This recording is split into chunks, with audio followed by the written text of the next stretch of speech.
So that's, you would say that's the first level? Is that what level? I'm saying like level 0, like you just say you're new, go get experience. Right. Don't try to get paid. Go get experience. Right. All right. Then at some point you have some experience, not all the experience, but some experience. Now you get paid, right? You get paid to work for someone else. I'm saying, don't even like try to do it all on your own. Go work for someone else if you can. You're gonna get more. You're gonna get even more experience that way, right? And you're gonna get paid. Yeah. Because you need money to buy equipment. You need money to do things. Yeah. To launch out into businesses, you need always like some sort of income. Yeah. And these are hard lessons that I learned. These aren't necessarily what I did. These are things that I later course corrected and was like, oh, that was actually better. When I had that little part-time job that allowed me to keep going and to like invest into the business, to build up the business. Yeah. Right? Because you need stuff.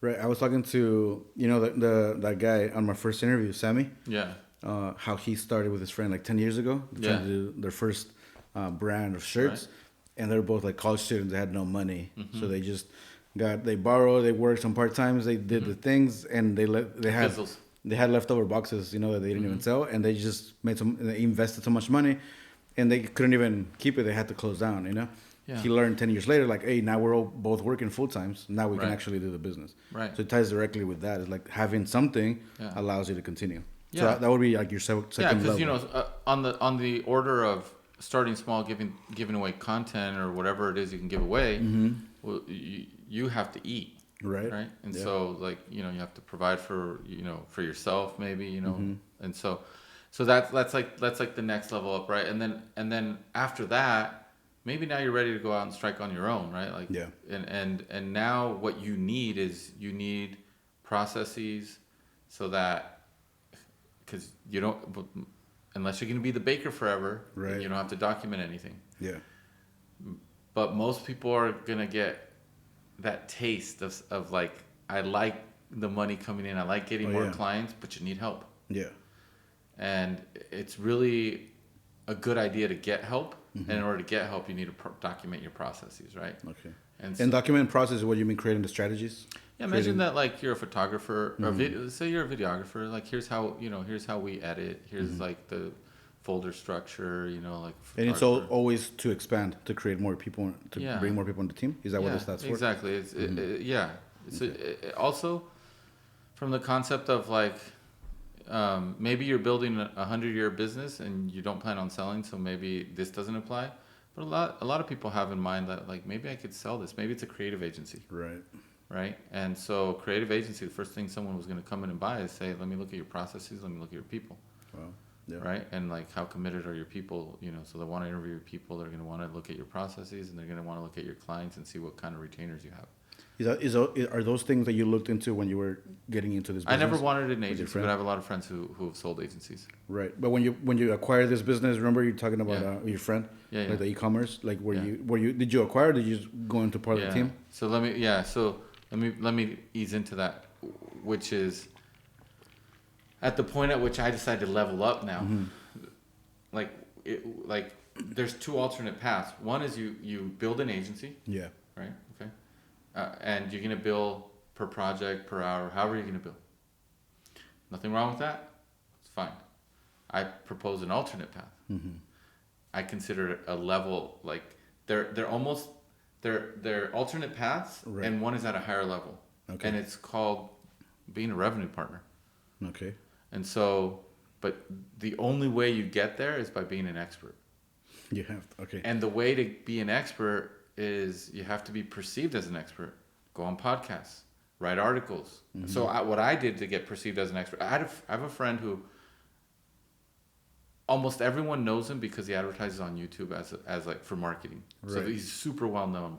We came up together in the mid 2000s, and so like he's a longtime friend, not a super close friend, but I reached out to him like in 2015, and I was like, hey, you know what? I'm looking to expand, and I want to get in. I'm kind of like this business that Luis and I built.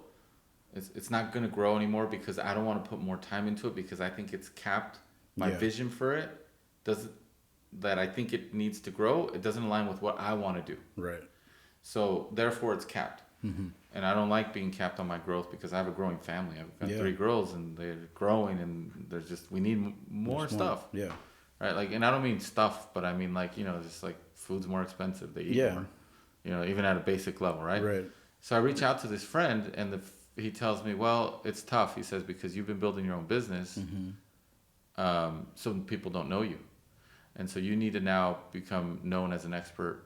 And so he's like, I know you, and so I can refer you people. Right. Right. But he's like, you need to actually come out. Right. So I was like, as an expert in your field, so people could actually buy into your vision. Yeah. It took me like 4 years to finally do that. But in those 4 years, I was like, well, what do I want to be an expert in? Right. And then I kind of like realized, well, I actually want to learn how to really grow a brand. Right. And like fast. Yeah. Because it's harder today than it was in 2015 to grow a brand using Facebook advertising, but it's still possible. Okay. Why is it harder? More people in the marketplace, right? So there's more people who are advertising. Yeah. And as it matured, Facebook started charging more. Okay. Yeah. They started capturing more of the value. So early on in platforms like today, if you advertise on TikTok, it is actually like advertising on Facebook in 2017. Okay. It's cheaper. Is that why so many people are getting big on TikTok? Separate, the dynamics of TikTok is like it's short for, it used to be called Musical.ly before that, right. And it was like a lot of young little girls, and it would get them, they were dancing and stuff, and my daughters were using it. I took them to a conference. Musical.ly was the #1 sponsor. Musical.ly, and within like a year they got bought by TikTok, which is ByteDance out of China, and when they bought them, they're like, oh, they have a formula here, but actually they had a bigger formula. Like they came in, ByteDance came in, and named it. They consumed Musical.ly, made it TikTok, and they were like, no, we kind of actually think we know better, and they did, because they were like, the vision that they had was past 13-year-old girls who were dancing. Right. So they kind of started seeding content, like kind of paying people to like, hey, like bring your content over here. Right. And so today it's not just all girls dancing. No, there's so much in it. Yeah. But TikTok is early 2017, like Facebook. It feels like 2017 advertising Facebook, because there's not that many people on there, and because the tools aren't so sophisticated, but there's just a massive amount of attention on there. Yeah. And that's how Facebook was in 2017, and Instagram was in 2017. Now, you know, people are spreading out, you know, right. But TikTok has like a huge, you know, they have, I want to say they have over 1 billion people, but even if so long story short, it's harder to grow today than it was, but it's still possible. And so I wanted to learn how to grow a brand, and I realized I had achieved that by 2019, and I realized there's this guy named Jay Abraham, and he has a lot of wisdom, but part of his wisdom is he's like, he came up like in the 50s or 60s, somewhere around there, and he's like, I didn't go to college, and he's like, so I had to learn from people who were already like making, like helping other brands make money, basically. And so I think Jay Abraham's like, one of his first like things that he did where he made a ton of money was Icy Hot. Okay. The patches? The you know, the like the Vicks vapor rub kind of thing, patches, that kind of stuff. Yeah. So he was like, with Icy Hot, there was some doctor who invented it or whatever, and like they were like, I think it was like 50 cents is what it was costing them to make. To make it, wow. But they were selling it for like 2 something. But here's the thing: there were some magazines who they convinced, and this is kind of the same thing where you're a revenue partner. They told the magazine, hey, we'll give you the first order that people make. Like if people, like you can collect the money, like send it to your mailbox. That P.O. box where people send the check for the first Icy Hot order can go to you. They're like, we just want the name of the customer and the address of the customer so we can keep selling them. Wow. But here's what he knew. It only cost them 50 cents. Right. To make. But that magazines back in the day, they were like the Facebooks. They had lists of millions of people. So essentially, by giving away something that was 50 cents, they were acquiring a customer that would use this product buy multiple times over a year. Right. So these guys became millionaires by doing good advertising and just taking that model. Anyways. So that's what's called a revenue partner. Yeah. So what he did, he didn't create Icy Hot. He went with the doctor and he told the doctor, let's partner. I'll help you market this. Yeah. and I'll get a percentage of the sales. Right. And then and then the doctor's like, sure. And then he went over to the other people. Into the magazine. Yeah. And then he would get like financial backers to be able to pull it off and like kind of like hard money loans or whatever. But in my case, what happened was I told this friend, you can't afford to pay me. Right. Like my billing rate now is way more than what you can afford to pay me, even if you were still making all the money you used to be making when you were selling to these big stores. Okay. But what would be your rate? Right. It would be this much. Oh, that's crazy. Yeah, because I'm going to come in with, I'm going to play this role, and this role. Yeah. And I'm going to bring in a team eventually, and we're going to do this, and I have this whole plan. It took us 17 days to do a deal. Right. Because even though we were friends, and even though he knew me for 3 years, right. And even though the first day I met him was when I went to go help out another friend, right, who was scaling his business, and we just happened to, like, he showed up for lunch that day like with this friend of mine, and I happened to be, that was my first day helping my friend. Okay, so he saw you at work. Yeah. There. Uh-huh. So even though we had that history, it took 17 days to do a deal, and that deal for me was the first time I ever did a deal, and that deal was this. I said, I want a percentage of top line revenue. Right. Flat out. I told him, you don't have to pay me anything, like, for, like, the first month, don't pay me. Right. Because I know, like, you know, whatever, the next 4 or 5 months, we're going to get to this number. And he was like, no way, you can't help me grow my business 3 times where it is today. It's not possible. I said, but if I do, what's it worth to you? Right. And he's smart. He's like, no, what do you want? And I should have said, well, I want some equity too. So, like, a bunch of people told me later, like, hey, you could have asked for equity. Right. But I only heard the first part of this guy, Jay Abraham's talk, that inspired me. And the first part is you need to be a revenue partner. Right. And so the second part was equity. The second part was he's like, it gets hard because eventually people want to cut you out or whatever. Not that that's happening with me, but he's like, there was a second part to this talk that he gave. Yeah. And it was like, hey, really what you need to do is if you hit milestones, you become an equity partner. Mm-hmm. Right. And I do see that I dropped the ball there a little bit because we 10x'd from where we started. Wow. Well, he didn't think we'd get to 3x, we 10x. Wow. In what amount of time? Like in the following year? A year? Within the same year. Within the same year? Yeah. Wow. And I'm a revenue partner. So you got a bunch, 10x the amount. So we're doing good. Right. We're doing good. And you're still in that business? Yeah. Like today, right now, you know, we're recording and it's Black Friday season for us already. Yeah. And, you know, before you got here, I don't know if you heard, I was talking to Luis because Luis helps out on that project too. Right. There was a team in place. We replaced the whole team. Yeah. I took over. We do the email marketing. We do the ads. At some point I even had to take over like the ordering. Okay. Because in order for one of the things is I was like, hey, when we do good. Yeah.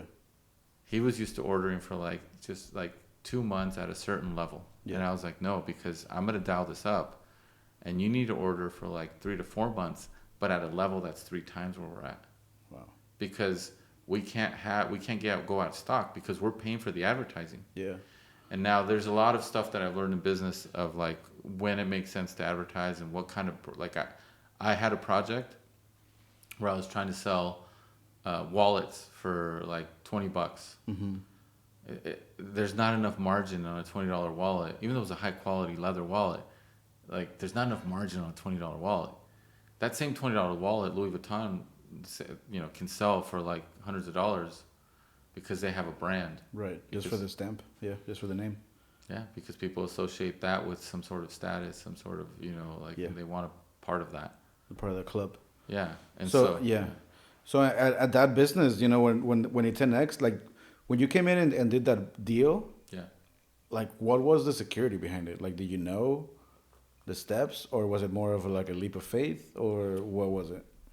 Like, how did you know that you couldn't just like, oh, don't pay me this, like you can't even afford me, but like, did you believe in the business? Do you believe in yourself more, or was it? Yeah, so like I had like, it's not an exaggeration to say that I had, it was 6 brands that came to me within like a week. Wow. That wanted to work with me in March of 2020. To do their marketing and ads? To take over, to work with them on their online business, like to grow their online sales. Mm-hmm. Like, the world shut down, right? Yeah. COVID happens, and I'm over here, I just been beating the drum talking about like, here's how you grow an online business. Right. right? Like the article I wrote was like how to 10x your profits. Okay. So people are like, we got to go to this guy. Yeah. So people like resonated, right? And because there is a way, there's a formula for how to get to certain numbers and then to keep going from there. So I knew the formula because I'd been through it. I also knew what tools paid off because I was the guy implementing tools for different companies. And I could see, hey, when we implemented this tool, we had a 15% lift in sales just by implementing one tool. When we did this other thing, it increased our conversion rate. Like how from out of every 100 people that buy, before maybe it was 1.5 people bought, and now it's 2. Well, when you increase your conversion rate like that increase right there, that means that your marketing just became cheaper. Okay. The cost of acquiring a customer just became cheaper because you're able to convert more people into customers. Right. And when your marketing becomes cheaper, you can do a couple things. You're going to make more profit. If you're greedy, you're just going to eat the profit. But if you're prudent, you're going to think towards growth, and you're going to say, let me reinvest. So I had a plan, and that's what we did over those 17 days. We laid out a whole plan. It's part of it is something called ICE, which is impact, comparison, and ease. I think that's what it is. And so we score things like, how much impact will this have on 0 to 10, right? The C, I'm getting it wrong, and the E is ease. So I went through this, and I kind of laid out, here's all the things we could do for your brand. But I also evaluated, like, how big is number one for me, how big is your email list, and how engaged is it? Right. And so the first thing I did was I took his email list, which was like, it said it was 10,000 people, but a bunch of those people weren't opening emails. Right. And so I actually paid a company to tell me who I should get rid of off of that email list. And you do that so that you give a stronger signal so that a higher percentage of people open your emails. Yeah. And then Gmail is more likely to land you in the inbox, the primary one, rather than the promotion. Got it. Because now more people are actually engaged. Yeah. Right. Right. Your percentage of like your hit rate, like more people open your emails, more people. So there's always, and there's like this trending idea that you kind of like teaching me here, that is like you always want to sacrifice bad clients, bad engagement, right? And sometimes for us, it's scary. Like you did tell me, hey, you got 10 people watching, but like 6 of them don't engage. Yeah. Get them out so you can grow. It's like I would be like, oh, that's hard, right? That's more than my 4. Yeah. But what is that? How is that? Like, is that always? My mom taught me well. Usually. I'll be honest. So like my mom came from like TJ, like she didn't have a lot of money. Yeah. And she always could like save for the future. Right. She was always thinking of like the future, right? And there's some bad stuff that comes along with that like I had to unlearn. I love my mom, but I'm just saying like, the limited mindset is not a great mindset. I believe in abundance. Yeah. But there's a part of it which is like being prudent, and being frugal, and then also being able to like sacrifice, like you're saying, the opportunity cost of like saying, I will do less today so that in some future there'll be more. Right. Oh yeah. I mean, that's like, if you're going to grow, it compounds. Business growth doesn't look like a straight line. Right. It looks like a hockey stick. Okay. All of a sudden, in a short amount of time, it grows. And what is the shift in there? What causes that growth? Outside factors usually. So for example, my first business, actually Seth Godin started talking about us. Oh, nice. He became a customer, and user service. That was part of it. We had a bunch of other things that happened. Yeah. That was part of it, right? Yeah. So and that's kind of like, I was talking about LVMH and Dior and Louis Vuitton. Right. He's a celebrity in business. Yeah. And he lent us credibility. He lent us his authority, his status. Yeah. Right. All right. What else? Like in COVID was an event that forced everyone to be home. So we had like 10 years worth of growth online. Like, women in their 60s who otherwise were not going to buy stuff online, all of a sudden were forced to buy stuff online. And then not just women in their 60s, men in their 70s. Yeah, but a lot of people who didn't use that platform. Yeah. I shouldn't stereotype so much, but I'm just saying people who were averse to shopping online, all of a sudden had to come online. Of course. And not just on the older side, even the younger kids. I relate because I never wanted to buy like Uber Eats. I don't know if I should say the brand, but but during COVID, I was like, oh, we'll just order food online. And then it just became a trend in my family, There you go. So, I mean, and that's just like, I'm a different and people my age and people in our generation, like they do all the time. Yeah. But there's a huge side of people that I was like, I just drive down the street. Yeah. But that era, 2020, converted me into the client. Yeah. Same thing. What you're talking about. There's a super smart guy. His name's Biology. Online, he's like a Stanford professor. He sold a bunch of companies. He was in on Coinbase. He's on the Tim Ferriss podcast actually just yesterday or something. Mm-hmm. But he's been on there twice recently. Crypto guy, like just really smart guy. Not just because of the crypto side. He's been on so many things. Right.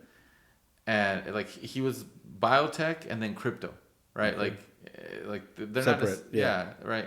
But Balaji said the other day, it was really great. He said, the internet compresses time. Okay. And so COVID compressed time. Mm-hmm. There's always like some outside force that is going to like lend you favor, right? That's going to make things go better. Yeah. And so there was... And by compressing time, you mean, time in the future about creation and adaptation and all that? Takes the future and brings it forward. Right. Right? Yeah. Like Seth Godin talking about us, like that brought like 2 years worth of growth into 1 month. Right. That kind of thing, right? Yeah. But then there's like, so what did we do though, right? So you were talking about like sacrificing for the future. Yeah, right. You have to sacrifice for that growth. You have to sacrifice so going back to like building some brand, building some agency, building whatever. Right. You can't eat all your profits. I did that actually with our first business. Yeah. We needed more money. We would just take more out of the business. Right. And so we didn't hire more people. And we didn't spend on advertising. Mm-hmm.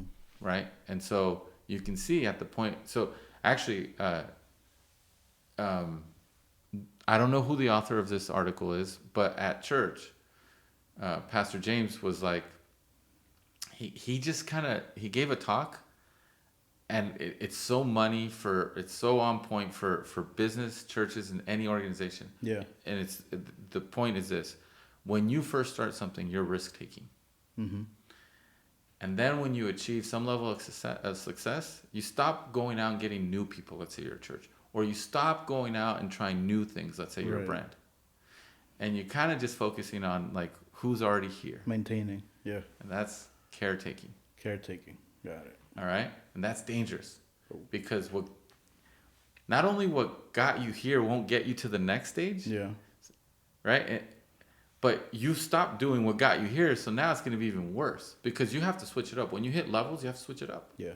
And so on that caretaking is very dangerous because things are swiftly going to go bad. And for Luis and I, in our business, there came a point where we just started caretaking. Right. What happened was we killed off our free product. We're like, hey, you know what? Every day, like, there's all these people that are just coming in and like it's free and like it's causing us a lot of work. And like this employee isn't really working out. We were kind of immature, young. So we're like, this employee isn't working out. We want to take off a vacation, If we didn't have this employee, life would be easier. And if we didn't have like those free people, like we wouldn't need the employee. Right. So we killed off free. But what we killed off was our growth engine. That was like what was like... Because what got you there. And that's what was bringing a lot of people. Right. Yeah. And the thing is, what we needed to do was actually do something different, but in like a more aggressive way. Right. And what we did is we did something different in a less aggressive way, right? So we went from risk-taking to caretaking. And then there's undertaking. Wow. Right. And so like you're underachieving basically at that point. Like now like you're going downward. Yeah. And like everything's going bad, and like you're trying to gather the burning house, like gather your stuff. Yeah. And so when you go to undertaking, you think that's over, or can you go back? I mean, it might not even be worth it for you anymore. You like personal experience. Mm-hmm. When I look at my first business, it competes now with all of the new projects. Yeah. And it never wins because all the new projects, like if I was immature, it would just be because they're exciting. Right. But I'm a little bit more methodical now. Yeah. In the last few years than I used to be about what I do with my time. Yeah. But on top of that, financially speaking, the first business was based off an idea that I had in 2002. Yeah. Luis and I had. When we were, 19 years younger, had less vision. Yeah. And so it can't win against everything that I think about now, because now I when I think in today's terms, it's like, how can I build a 100-year company? Right. You're thinking way ahead because you have so much more experience. Yeah. For sure. Yeah. Yeah. And now, like, for example, when we first built our first business, it was more about like, oh, here's a way we can make money. Mm-hmm. And today, like, we actually use this book. It's called Story Driven by Bernadette Jiwa. And she helps you, like, you know, she gives you a framework for pursuing meaning over more. Okay. How's that? So meaning, right? Set up your values, set up your mission, right? Be very methodical about all that. You need vision, you need mission, you need values. And that's, if I think about who does that, I think about Patagonia. Okay. They're calling themselves out for their microplastic waste when they wash. Mm-hmm. And yet they have the best microfiber out there. And they call themselves out. Right, they're on mission to like do zero waste, and they're like, unfortunately, we're not going to reach it. We're not there yet. Yeah. No, they're actually saying, I don't think it's possible to even reach it. And they're kind of like, just saying it's not even possible. So, but like, what else do they do? Well, them and Doug Tompkins, like, they've donated money to go down. I think it was in Chile. Mm-hmm. They bought, I want to say 250,000 acres, some huge, or hectares, which would be 1 million acres. I forget how much it was. They bought it back. Yeah. To make it a preserve that like is protected, right? They're not just called Patagonia, right? Like, they went and reserved a piece of Patagonia, right? They're part of the land that the whole world now will benefit from because it's protected. Wow, right? Like, that's, and they just bought it to protect it, not to actually work on it. Wow, yeah, and so and I would say, since you're saying that, it's like share your values, that more people would buy into their business, because even though they say we're not fully, like, waste, like, we're not eliminating all waste, but we are preserving, and their values are to preserve. Right. So you buy into their vision. And they're also like, but we're doing our best, and they're way ahead of everyone else. Yeah. Right. And they're like, hey, like, for example, I bought some shorts from them, say in 2010 and in 2017. Yeah. I went up to the store up in Cardiff, and I was like, I had 3 pairs of shorts. I loved them. Yeah. They were actually like kind of like almost like a linen. Mm-hmm. And they were getting really thin, so you could almost like kind of see through them a little bit. So that's how much I loved them and wore them too much. Yeah. But they had like a rip on a pocket, and I took them in, and they have a product, a program where they will fix it for you. I've taken in a jacket, they fix it, right? So they're like, hey, like at any point, don't waste. Yeah. They also have like, you can take in, and it's kind of like a trade-in program. Yeah. Where like they'll help you like resell. Like something that you've already previously worn. Wow. And so, like, I'm telling you about this, right? Because they care. Yeah. And I bought into that vision. In 2010, they put out an article in the Wall Street Journal or the New York Times, and it was like, for Black Friday, don't buy our products. Wow. Why? And what was their? And yet they sold more later, because in their mission, it said, they were like, hey, look, we don't believe in this. Like, we want you to buy less but better. Right. Less but better. Like, don't come in for like sales and buy more, because it creates more waste. It goes against like what they're doing. Mm-hmm. And like you just said right now, like you're so invested into their values that you become automatically like an influencer ambassador. Exactly. Yes. And that's what we want. Like if we get to reach one person with either your free product or your values, that person starts working for you for free. Right. Automatically. Right. And so like Lisa and I, like, back in the day, we would build and be like, how can we make money? And more so me, probably.